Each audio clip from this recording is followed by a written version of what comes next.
So one really important concept that not a lot of people know about is the concept of a one-way door or a two-way door. This was popularized by Jeff Bezos, the founder of Amazon.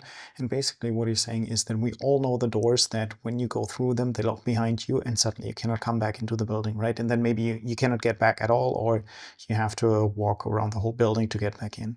And so some of the decisions you make tend to be one-way doors, right? You go out, you make that decision, you take that step, you take that risk, and you cannot get back easily. And so that's something you have to be really careful.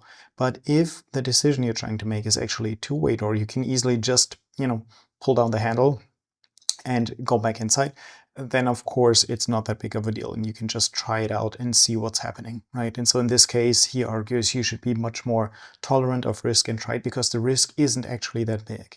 So this is a really interesting concept that I think not enough people know.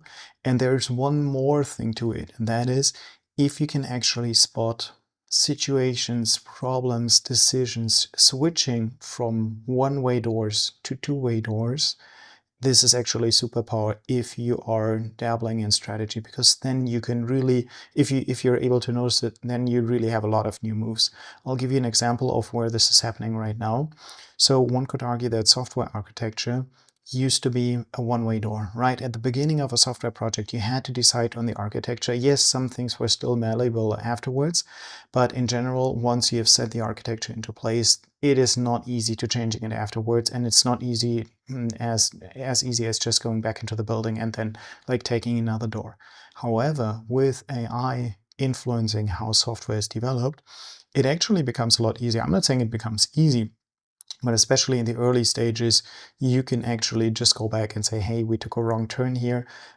Let's work with the AI to rebuild what we have and change the architecture in the process. So if the software developers among you might be up in arms right now, telling me how stupid this example is, but there are these situations where two-way door turns into one-way door and the other way around. And if you can spot them, that is really valuable.